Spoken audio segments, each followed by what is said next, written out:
Welcome to another episode of Let's Chat With. Joining me is puppeteer, online content creator, and podcaster Avery Jones. Avery, how are you doing? I'm doing well. I'm glad I figured out the Zoom thing so we could talk. I'm not the most technology savvy guy, so I'm very happy to be here with you. So you're a puppeteer. What is a puppeteer? Well, to me, a puppeteer, a lot of people have different definitions, but to me, a puppeteer is someone who can create life out of an inanimate object, whether that's an actual puppet like a Muppet or a salt and pepper shaker at the table to tell stories, make kids laugh. I did that a lot as a kid at family Thanksgiving. So anything can be a puppet to me, but these are the guys that I'm the most fond of, these soft and squishy Muppet kind of thing. How old were you when you got started? I did my first puppet show for my church when I was 5 years old. But my dad always had puppets around, so I got started very early. So far back I can't really remember, but 5 is the standard answer. Did you always wanted to be a puppeteer? Yeah, my dad, like I said, had the puppets around all the time. I was homeschooled, very shy kid, so it was a nice outlet for me. I didn't really think of any other options. So that's what I stuck with. What kind of training have you gone through to become a puppeteer? I am primarily self-taught. There's not a whole lot of places you can go to learn this kind of thing.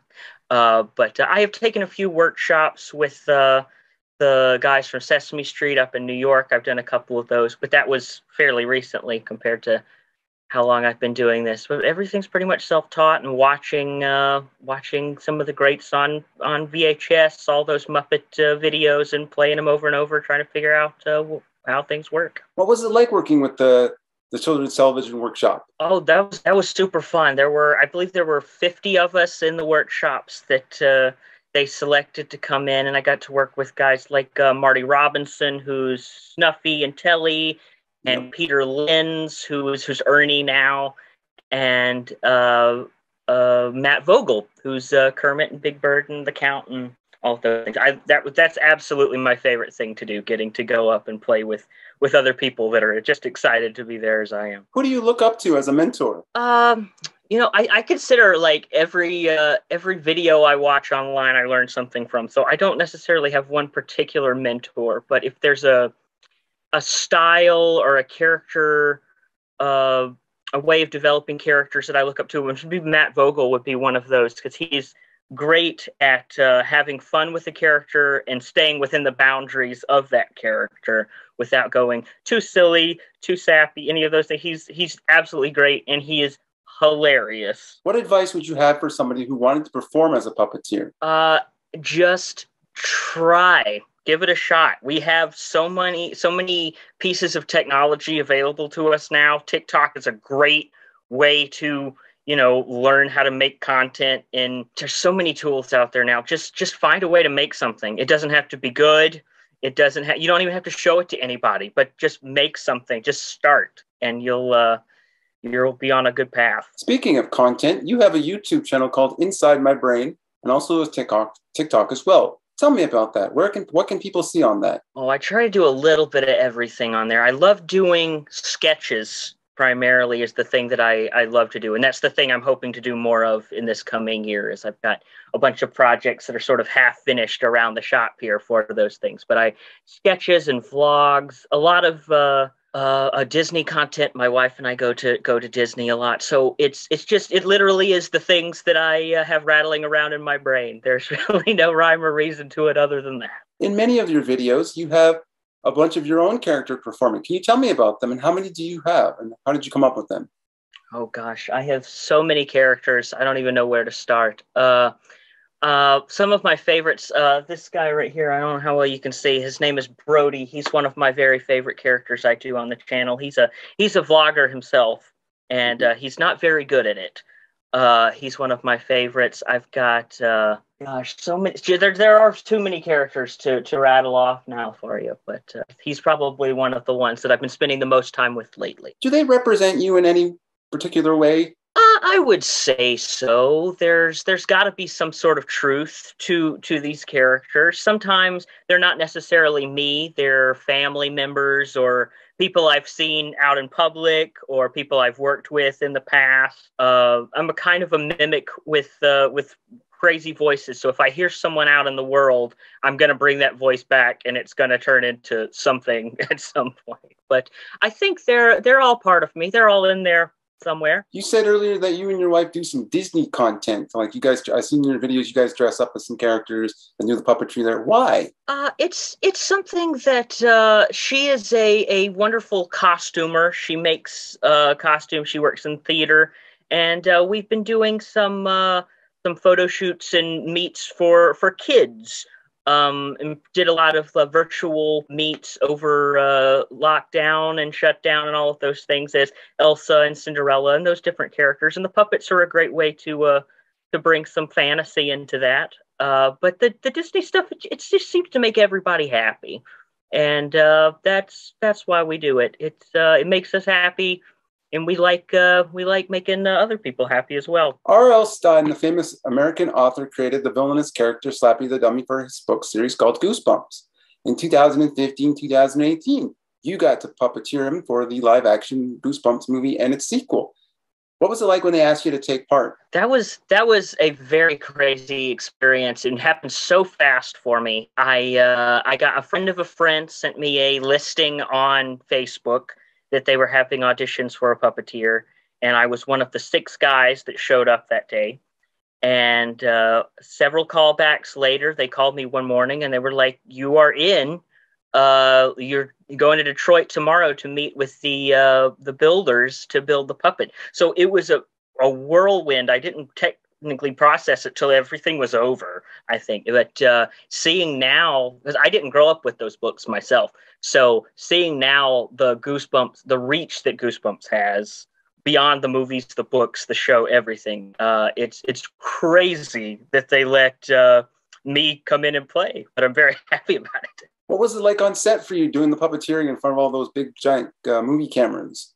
It was that I was so green. That entire first movie, I was learning everything as I went. I asked a bunch of dumb questions, which, to go back to one of your other questions, that's another thing about starting out. Ask questions, because there were some times that I wish I had asked some questions, and about just some of the technical stuff with movie making, and I was able to learn a lot, soaked up a lot of information, saw how everybody works as a team, which is really cool, because I'm primarily worked in theater before that, which was relatively small teams, but hundreds of people come together every day to make this movie happen.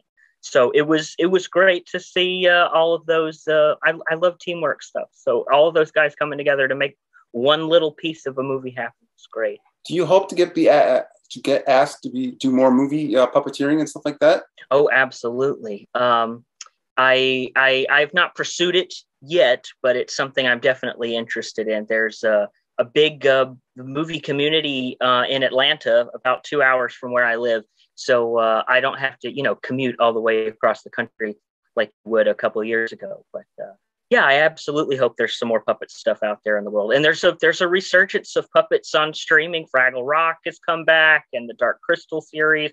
There's some great puppet stuff out there. So I certainly hope I get to go play soon. Would you like to work on TV and do some stuff like that as well? Oh, absolutely. I'm open to any of that stuff. I don't have a specific niche that I want to stick with. TV, movies, stage, live shows. I'm game for it all. But yeah, I haven't experienced TV as much as I have with the movies. I did a couple episodes of Sesame Street a few years ago, but that's my only TV experience. One of my favorite shows of all time is back on Apple TV with the new show called Fraggle Rock, Back to the Rock. Have you seen it? And if so, what do you think of it from a puppeteer's standpoint? Oh, I absolutely have seen it. I binged them all in one day. There is some amazing stuff that happens in that show from a technical standpoint. There's stuff that I would rewind over and over just to watch with the way they're able to marry digital things and puppetry now. It's fascinating. There's stuff that I still don't know exactly how they did it, that I'm very interested in what else comes of that. That's just the first season. If they get to come back for a second, I know they'll go even bigger. Very excited about. As technology changes along with Hollywood, we see more and more things brought to life through CGI. How do you think that will affect the world of puppeteering? I think you've already seen it affect puppeteering a little bit. A lot of the, even like Godzilla suit things that used to be very practical are all primarily CG now. But I do think with things like Mandalorian and Grogu, people are going, you know what, puppets are pretty cool. So I think maybe CGI was winning there for a little bit, but I think puppets are on their way back. You also record a podcast called Drive Me Crazy. Can you tell me about that? That is a fun thing that my friend Chase Goldman and I do. We have been friends for more than 15 years now. We met in theater years ago, and we think we're hilarious. So we like to get together and tell stories and tell jokes and just try to make each other laugh.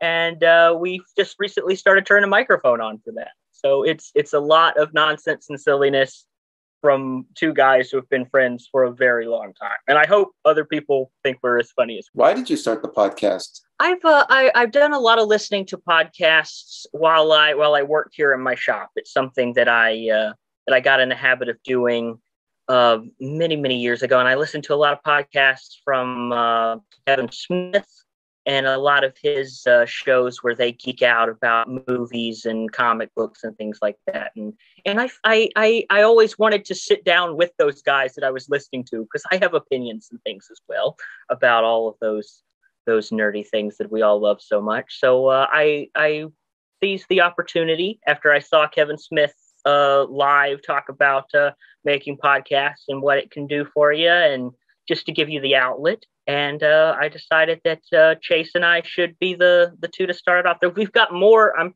in development on a couple other ideas, maybe to do some more podcasts as well. But for right now, it's just the two of us talking dorky about all the things. If you could puppeteer one character for one whole day, who would that be and why? One character. That is a wonderful question. One of the puppets I would love to get my hands on and just be in that world for an entire day. I would love to work with Yoda.